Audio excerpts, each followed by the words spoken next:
ទូព្រះបង្គំសូមព្រះបរមរាជានុញ្ញាតក្រាបថ្វាយបង្គំសម្ដេចព្រះភិក្ខុសរីសុគន្ធាមហាសង្ឃរាជាធិបតីគតិឧទេសបណ្ឌិតបុគ្រីសម្ដេចព្រះសាកលវិជ្ជាធិការនៃពុទ្ធិកសាកលវិទ្យាល័យព្រះសីហមុនីរាជាជាទីគោរពសក្ការៈដ៏ខ្ពង់ខ្ពស់សូមក្រាបថ្វាយបង្គំសម្ដេចព្រះរាជាគណៈព្រះសង្ឃគ្រប់ព្រះអង្គសូមអនុញ្ញាតគ្រប់ជំរាបសួរសម្ដេចទ្រង់ឯកឧត្តមលោកជំទាវអ្នកអង្គការអស់លោកស្រីប្រិយមិត្តដែលតែងតែតាមដាននៅកម្មវិធីចក្ខុវិស័យ PSBU ដែលផ្សាយចេញអំពីពុទ្ធិកសាកលវិទ្យាល័យព្រះសីហមុនីរាជាទាំងអស់គ្នាជាទីរាប់អានស្ថិតនៅក្នុង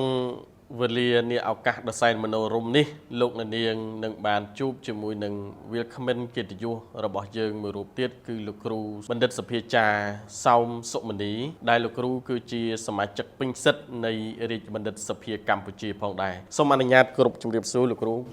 បាទជំរាបសួរសុខសប្បាយលោកគ្រូសុខសប្បាយអរគុណច្រើនបាទថ្ងៃនេះកម្មវិធីចក្ខុវិស័យ PSBU របស់យើងពិតជាមានសោមនស្សរីករាយបានលោកគ្រូបណ្ឌិតជាវាគ្មិនកិត្តិយសលោកនាងដឹងហើយថាកម្មវិធីចក្ខុវិស័យ PSBU គឺជាការផ្សព្វផ្សាយនៅការបណ្ដុះបណ្ដាលថ្នាក់បណ្ឌិតនៃពុទ្ធិកសាកលវិទ្យាល័យព្រះសីហមុនីរាជាផងដែរយើងបានដឹងទាំងអស់គ្នាហើយថាពុទ្ធិកសាកលវិទ្យាល័យព្រះសីហមុនីរាជាបានបើកបណ្ដុះបណ្ដាលថ្នាក់បណ្ឌិតបានបញ្ចប់ទៅមួយចំនួនហើយនៅក្នុងបច្ចុប្បន្ននេះគឺជាការបណ្ដុះបណ្ដាលថ្នាក់បណ្ឌិតចំនួនទី2នៅក្នុងនោះផងដែរលោកគ្រូបណ្ឌិតសភាចារ្យសោមសុមនីលោកក៏ជាសាស្ត្រាចារ្យបង្រៀនមុខវិជ្ជាមួយដែរបាននៅក្នុងការបណ្ដុះបណ្ដាលថ្នាក់បណ្ឌិតរបស់ផងយើងនៅក្នុងកម្មវិធីរបស់យើងចង់ជម្រាបសួរលោកគ្រូតើលោកគ្រូបង្រៀនមុខវិជ្ជាអីដែរនៅក្នុងការបណ្ដុះបណ្ដាលថ្នាក់បណ្ឌិតនៃ PSBU របស់ផងយើងលោកគ្រូបាទ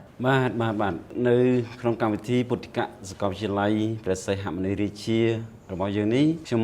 បានបង្រៀននៅមុខវិជ្ជាមួយគេហៅថាវិធីសាស្ត្រក្នុងការសរសេរស្នាដៃដែលមានលក្ខណៈវិទ្យាសាស្ត្របើនិយាយខ្លីទៅគឺវិធីសាស្ត្រក្នុងការសរសេររៀបចំជានិក្ខេបបទថ្នាក់បណ្ឌិតនឹងឯងអរគុណណាស់លោកគ្រូបាទអញ្ចឹងលោកនាងដឹងហើយថាលោកគ្រូបង្រៀនរបៀបសរសេររបៀបស្រាវជ្រាវទៅលើការ research ในការសរសេរនិក្ខេបបទថ្នាក់បណ្ឌិតចង់ដឹងថាតើមុខវិជ្ជាលោកគ្រូនេះមានផលវិបាកអីខ្លះទេឬក៏មានចំណុចកន្លែងណាខ្លះដែលលោកគ្រូជួយបើកផ្លូវសម្រាប់ការបណ្ដុះបណ្ដាលទៅដល់ក្រុមនិស្សិតទាំងនោះបាទតកតទៅនឹងមុខវិជ្ជានេះគឺដូចជាការលំបាកមានតែមួយទេពីព្រោះមកដល់យើងថ្នាក់បណ្ឌិតនេះដែលបេក្ខជនទាំងអស់និស្សិតទាំងអស់លោកត្រូវតែធ្វើការសិក្សាស្រាវជ្រាវជាកម្រិតវិទ្យាសាស្ត្រហើយក្រោយដែលលោកធ្វើការស្រាវជ្រាវចប់លោកនឹងត្រូវសរសេរជានិក្ខេបបទហើយនិក្ខេបបទនេះគេហៅថាជាស្នាដៃបែបវិទ្យាសាស្ត្រចឹងស្អីដែលអាចនឹងជាបញ្ហានៅត្រង់ថាតើនិស្សិតដែលនឹងសរសេរនៅនិក្ខេបបទនេះតើលោកអាចនឹងលុបបំបាត់នៅអារម្មណ៍ផ្ទាល់ខ្លួនលុបបំបាត់នៅទស្សនៈផ្ទាល់ខ្លួនដែលធ្លាប់មានពីមុនមកឬក៏អត់លោកនៅមានទំនោរនៅមានលំអៀងឬក៏អត់ព្រោះថាអាការស្រាវជ្រាវហើយមកទៅសេជានិក្ខេបបទគេឲ្យលុបបំបាត់នៅមុនគេបំផុតគឺអត្តៈគឺអារម្មណ៍ផ្ទាល់ខ្លួននឹងឯងព្រោះស្នាដៃជាស្នាដៃវិទ្យាសាស្ត្រមិនអាចប្រើប្រាស់អារម្មណ៍បានទេណាប្រើប្រាស់លទ្ធផលនៃការស្រាវជ្រាវប្រើប្រាស់ការវិភាគទៅតាមវិទ្យាសាស្ត្រទើបអាចនឹងទៅសេទៅជាស្នាដៃមួយដែលវាអត់លំអៀងដែលវាអត់គេហៅថាតកតងទៅនឹងមនោសញ្ចេតនាតកតងនឹងអារម្មណ៍គឺតកតងតែនឹងអ្វីដែលជាការពិតដែលនៅក្នុងសច្ចភាពរបស់សង្គមសច្ចភាពនៅក្នុងវិស័យមួយតែម្ដងបាទលោកគ្រូអរគុណណាស់លោកគ្រូបាទសម្រាប់ការបង្រៀនទៅលើមុខវិជ្ជា research ទៅលើកិច្ចការស្រាវជ្រាវឆ្លងកាត់តាមការបណ្ដុះបណ្ដាលលោកគ្រូបើតាម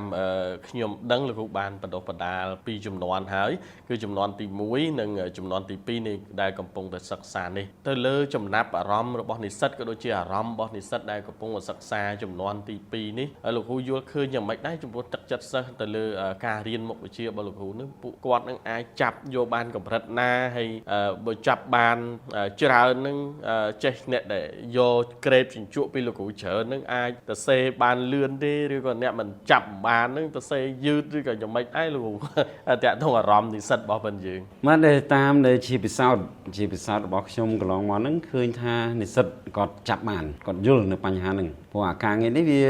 មិនមែនជាការងារដំបូងទេការងារនេះគឺធ្វើបន្ទាប់ពីការងារស្រាវជ្រាវហើយការងារស្រាវជ្រាវគឺមានលោកសាស្ត្រាចារ្យម្នាក់ទៀតដែលលោកបង្រៀន រៀនឲ្យយល់ពីអ្វីដែលហៅថាជាការស្រាវជ្រាវហើយការស្រាវជ្រាវហ្នឹងក៏វាពាក់ព័ន្ធទៅនឹងផលប្រយោជន៍របស់ប្រទេសជាតិអញ្ចឹងការងារខ្ញុំនេះគឺក្រោយពេលដែលគាត់ស្រាវជ្រាវហើយទេក្រោយពេលគាត់ស្រាវជ្រាវអំពីបញ្ហាដែលវាមានចោទឡើងចំពោះមុខនៅក្នុងប្រទេសជាតិហ្នឹងគាត់រកឃើញជាចម្លើយរកឃើញជាដំណោះស្រាយហើយបានគាត់យកមកទៅសេដើម្បីជាការអាចថាផ្សព្វផ្សាយផងបាទអញ្ចឹងខ្ញុំឃើញថាអ្វីដែលគាត់យល់ពីការស្រាវជ្រាវរួចហើយខ្ញុំគ្រាន់តែបន្ថែមអត្ថអីដែលជាវិធីសាស្ត្រក្នុងការរៀបចំនិក្ខេបបទព្រោះនិក្ខេបបទវាមិនអាចទៅសេទៅតាមសេរីភាពទៅតាមអារម្មណ៍របស់គាត់ទេខ្ញុំគ្រាន់តែបន្ថែមចំណុចមួយហ្នឹងពីក្បួនពីខ្នាតពីវិធីសាស្ត្រពីបច្ចេកទេសពីអ្វីដែលត្រូវជៀសវាងក្នុងការទៅសេនិក្ខេបបទហ្នឹងអាហ្នឹងគឺគាត់អាចយល់ហើយគាត់អាចទៅសេបាននិក្ខេបបទមួយល្អហើយអត់អីទេបាទអរគុណណាស់លោកគ្រូសម្រាប់ការបញ្ជាក់ជូនប្រិមិត្តទូរទស្សនិកជនក៏ដូចជាអ្នកដែលកំពុងតែសិក្សាថ្នាក់ PhD ដែលមិនមែនតែនៅក្នុងពុទ្ធិកសាកលវិទ្យាល័យព្រះសីហមុនីរាជាទេទូទាំងព្រះរាជាណាចក្រកម្ពុជាក៏ដូចជានិស្សិតខ្មែរទូទាំងពិភពលោកដែលបានធ្លាប់ឆ្លងកាត់ការបណ្ដុះបណ្ដាលពីលោកគ្រូបណ្ឌិតសភាចារ្យដែលធ្លាប់បង្រៀនបើមែនតែទៅសិស្សលោកគ្រូច្រើនណាស់នឹងឲ្យសិតតែអ្នកខ្លាំងបាទក៏ដូចជាអ្នកថ្នាក់ដឹកនាំជាតិមួយចំនួនក៏ជាធ្លាប់ឆ្លងកាត់ការបណ្ដុះបណ្ដាលពីលោកគ្រូផងដែរបាទអញ្ចឹងតាក់ទងទៅនឹងការបណ្ដុះបណ្ដាលថ្នាក់បណ្ឌិតនេះលោកគ្រូដឹងហើយថាបានជ្រាបហើយថានៅក្នុងវិស័យពុទ្ធិកសិក្សាគឺមានតែពុទ្ធិកសាកលវិទ្យាល័យព្រះសីហមុនីរាជាមួយទេដែលបានបើកដំណើរការថ្នាក់បណ្ឌិតដំបូងគេបង្អស់នៅក្នុងប្រវត្តិសាស្ត្រនៅក្នុងរជ្ជកាលកាលពីសម្ដេចអតីតសម្ដេចនាយករដ្ឋមន្ត្រីតេជោសែននោះដែលឥឡូវនេះលោកគឺជាប្រធានព្រឹទ្ធសភាកម្ពុជាក៏ដូចជាប្រធានក្រុមឧត្តមប្រឹក្សាព្រះមហាក្សត្រផ្ទាល់ផងដែរនៅក្នុងការបណ្ដុះបណ្ដាលថ្នាក់បណ្ឌិតនេះសម្រាប់លោកគ្រូយល់ឃើញនៅក្នុងអាណាចក្រនិងពុទ្ធចក្រហ្នឹងលោកគ្រូការយល់ឃើញយ៉ាងម៉េចដែរវាខុសគ្នាឬក៏យ៉ាងម៉េចឬក៏ការសិក្សាហ្នឹងតែមួយទេលោកគ្រូបាទតើតើទៅនឹងការសិក្សាតើតើទៅនឹងការបណ្ដុះបណ្ដាលខ្ញុំដូចជាមើលឃើញថាទោះបីនៅពុទ្ធិកសាកលវិទ្យាល័យយើងដែលប្រើពាក្យថាពុទ្ធិកសិក្សាពុទ្ធិកសិក្សាខាងគ្រឹះស្ថានឧត្តមសិក្សាឬក៏ក្រៅឧត្តមសិក្សាផ្សេងទៀតដែលមិនមែនជាពុទ្ធិកដែលសំណួរចង់សួរថាវាមានស្អីដែលវាអាចខុសគ្នាឬក៏យ៉ាងម៉េចខ្ញុំគិតថាដែលតើតើនឹងការសិក្សាអ្វីដែលជាផ្ដោតសំខាន់គឺទី1ទៅលើធនធានសាស្ត្រាចារ្យនឹងឯងបាទធនធានសាស្ត្រាចារ្យគឺគ្រូហើយទី2គឺលើកម្មវិធីសិក្សាហើយទី3គឺនៅលើទីតាំងទីកន្លែងអញ្ចឹងវាអត់ខុសគ្នារវាងអានេះពុទ្ធិកសិក្សាហើយទៅនឹងអានេះគេថាសាកលវិទ្យាល័យដែលមិនមែនជាពុទ្ធិកទេបាទសំខាន់គឺគ្រូតែមួយទេដូចជាខ្ញុំអញ្ចឹងខ្ញុំបង្រៀននៅរាជបណ្ឌិតសភាកម្ពុជាហើយខ្ញុំក៏មកបង្រៀននៅនឹងហើយហើយគ្រូដែលមកបង្រៀននៅនឹងភាគច្រើនក៏ចេញពីសាកលវិទ្យាល័យធំចេញពីសាកលវិទ្យាល័យល្បីចេញពីរាជបណ្ឌិតសភាកម្ពុជាមកនឹងឯហ្នឹងអញ្ចឹងធនធានសាស្ត្រាចារ្យគឺតែមួយអត់មានអីខុសគ្នាទេហើយកម្មវិធីក៏អ្នកដែលកាន់ខាងក្រៅឧត្តមសិក្សានេះក៏គាត់មានបទពិសោធន៍ពីបរទេសមកច្រើនវាអាយដាមបណ្ឌិតសាស្ត្រាចារ្យមុខសរមគាត់មានបទពិសោធន៍ច្រើនដូច្នេះការរៀបចំកម្មវិធីការរៀបចំគោលការណ៍ក្នុងការបណ្ដុះបណ្ដាលគឺគាត់ធ្វើតាមជាលក្ខណៈអន្តរជាតិអញ្ចឹងវាអត់មានថាកម្រិតណាដែលវាខុសពីខាងអាណាចក្រនោះទេហើយទីតាំងនេះក៏ឃើញថាវាស្រុកស្ដំស្គមស្ងាយបាទអាគារស្គមស្ងាយមានទាំងកន្លែងដែលមកគេថាសម្ភារកន្លែងដែលផ្ដល់នៅមតិយោបល់បាទហើយមានអាគារស្គមស្កាយមានសាលសហសិក្សាមានសាលសិក្សាផ្ទាល់មានអ្វីៗទាំងអស់គឺទីតាំងនេះគឺគ្រប់គ្រាន់អញ្ចឹងផ្អែកទៅលើគោលការណ៍3ហ្នឹងគឺគ្រូកម្មវិធីហើយនឹងទីតាំងនេះអាគារដែលស្គមស្កាយនេះគឺដូចជាមិនខុសអីមិនចាញ់អីពីខាងអាណាចក្រទេបាទខុសទេបាទវាជាយោបល់ខ្ញុំទេណាបាទលោកគ្រូអរគុណណាស់អញ្ចឹងនិស្សិតដែលមករៀនហ្នឹងគឺទទួលបាននៅការបណ្ដុះបណ្ដាលហ្នឹងគឺពោពេញដោយគុណភាពអត់ខុសគ្នាទេអរគុណណាស់លោកគ្រូសម្រាប់ការមើលឃើញក៏ដូចជាការយើងប្រៀបធៀបទៅលើការសិក្សាថ្នាក់បណ្ឌិតផ្នែកវិស័យអាណាចក្រនិងវិស័យពុទ្ធចក្រមែនតើទៅកម្ពុជាយើងកន្លងមកយើងអត់បានដោយលោកគ្រូបានជម្រាបជូនហើយថាកន្លងមកយើងអត់បានផ្ដោតសំខាន់ទៅលើវិស័យពុទ្ធិកសិក្សាទេសម្រាប់ថ្នាក់បណ្ឌិតនេះយើងអត់មានទេពីមុនមកប៉ុន្តែឥឡូវនេះយើងឃើញមានដំណើរការបាទវិស័យសិក្សាពុទ្ធិកសិក្សាថ្នាក់បណ្ឌិតហ្នឹង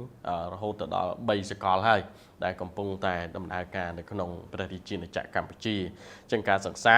គឺបាទអត់មានបដោតសំខាន់ទៅលើខាងណាកណាទេគឺសំខាន់គឺកម្មវិធីសិក្សាទីកន្លែងក៏ដូចជាគ្រូបង្គោលក៏ដូចជាថ្នាក់ដឹកនាំថ្នាក់បណ្ដុះបណ្ដាលអ្នកបណ្ឌិតទាំងឯងបាទអរគុណណាស់លោកគ្រូសម្រាប់ការចូលរួមលោកគ្រូតាក់ទងនឹងសំណួរមួយទៀតលោក ក្រោយក្នុងការបណ្ដុំបណ្ដាលថ្នាក់បណ្ឌិតនេះតើលោកគ្រូមានសំណុំពរអីក៏ដូចជាយល់ឃើញយ៉ាងណាដែរដែលក៏ដូចជាមតិផ្ដាំផ្ញើទៅដល់យុវជនបាទក៏ដូចជានិស្សិតថ្នាក់បណ្ឌិតទាំងអស់ដែលកំពុងសិក្សាបាទតើលោកគ្រូមានចំណាប់អារម្មណ៍ក៏ដូចជាមតិផ្ដាំផ្ញើយ៉ាងណាដល់ពួកគាត់ផងដែរដើម្បីឲ្យងាយស្រួលឆាប់ចប់ហើយលឿនបាទរៀនលឿនហើយសរសេរឆាប់ចប់ឲ្យត្រូវចំចំណុចដែរអ្វីដែលខ្លួនឯងចង់បានលោកគ្រូបាទការសិក្សាទី1គឺឲ្យបានលឿនឲ្យបានចប់តាមផែនការនឹងហើយតែទី2ក៏ត្រូវតែឲ្យបានគុណភាពហើយតកតនឹងការបរិញ្ញាបត្ររបស់ខ្ញុំនេះគឺបរិញ្ញាដើម្បីទៅសេដើម្បីរៀបចំនិក្ខេបបទក្រោយពីធ្វើការស្រាវជ្រាវអញ្ចឹងដែលជាបណ្ណាំទេណាគឺអាការខំដើម្បីឲ្យឆាប់ចប់នោះជារឿងមួយហើយប៉ុន្តែអាការដែលធ្វើនិក្ខេបបទណា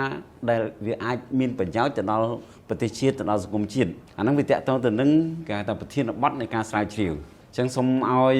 និស្សិតទាំងអស់ណាគិតអំពីបញ្ហាដែលវាចោទឡើងចំពោះមុខនៅក្នុងប្រទេសជាតិរបស់យើងដែលអាចយកអាបញ្ហាទាំងអស់នឹងហើយយកទៅធ្វើការសិក្សាទៅធ្វើការស្រាវជ្រាវហើយយើងរកឃើញចម្លើយហើយយើងបានជានិក្ខេបបទមួយដែលអាចជួយផ្ដល់ជាប្រយោជន៍នៅក្នុងការអភិវឌ្ឍប្រទេសជាតិរបស់យើងណាកុំយកតែប្រធានបទណាដែលវាដូចជាយកមកទៅសេចប់ហើយវាអត់បានការ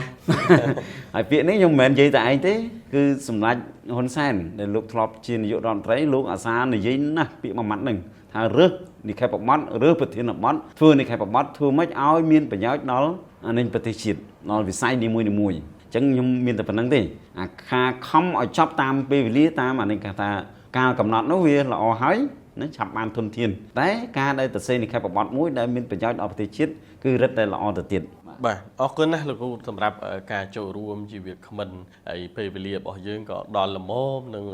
ចប់ហើយផងដែរអញ្ចឹងគោរពអរគុណលោកគ្រូច្រើនដែលបានចូលរួមផ្ដល់បទសម្ភាសន៍នៅក្នុងកម្មវិធីចក្ខុវិស័យ PSBU នៅក្នុងឱកាសវេលាគ្រានេះដែរលោកអ្នកនាងដឹងហើយថាកម្មវិធីចក្ខុវិស័យ PSBU របស់យើងគឺផ្ដោតសំខាន់ទៅលើការបណ្ដុះបណ្ដាលថ្នាក់បណ្ឌិតបាទនៅពុទ្ធិកសាកលវិទ្យាល័យព្រះសីហមុនីរាជាដែលក្រោមការប្រោះបរិយាទានពីបកុណាព្រះមហាក្សត្រក៏ដូចជាក្រោមការជ្រុំជ្រែងអំពីសម្ដេចព្រះអភិសិរិយសុគន្ធាមហាសង្ឃរាជាធិបតីនិងវិសេសវិសាលទៅទៀតនោះគឺសម្ដេចតេជោក៏ដូចជាសម្ដេចបាទនាយករដ្ឋមន្ត្រីគឺសម្ដេចធិបតីបាទក៏ដូចជាថ្នាក់ដឹកនាំជាតិទាំងមូលលោកជ្រុំជ្រែងទៅលើវិស័យពុទ្ធិកសិក្សានេះឲ្យកើតមាននៅថ្នាក់បណ្ឌិតនេះឡើងបាទមិនត្រឹមតែប៉ុណ្ណោះថ្នាក់ដឹកនាំសំខាន់នៅក្នុងពុទ្ធិកសាកលវិទ្យាល័យដូចជាអាដាមងួនស្ដេចភក្តីរដ្ឋលេខាធិការទទួលបន្ទុកនិង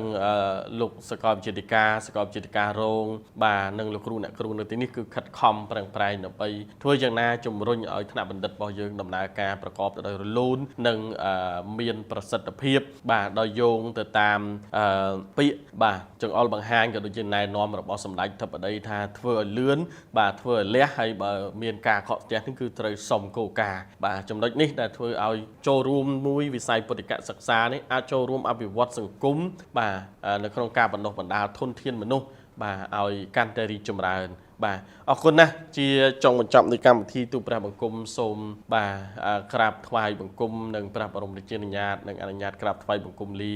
សម្ដេចក៏ដូចជាសម្ដេចទ្រង់អាដាមលោកជំទាវអស់លោកស្រីប្រិយមិត្តក៏ដូចជាមិត្តនិស្សិតដែលកំពុងសិក្សាថ្នាក់បណ្ឌិតទាំងអស់ឲ្យជួបតែនៅសេចក្តីសុខសេចក្តីចម្រើនជួបប្រទះនៅពុទ្ធពរទាំង4ប្រការគឺអាយុវណ្ណៈសុខៈពលៈកំបីអខានឡើយនៅពេលនេះខ្ញុំបាទភៀនមករារួមនឹងលោកគ្រូបណ្ឌិតសភាចារសំសុមនីក៏សូមក្រាបថ្វាយបង្គំលានិងជម្រាបលាផងដែរសូមអរព្រគុណនិងសូមអរគុណ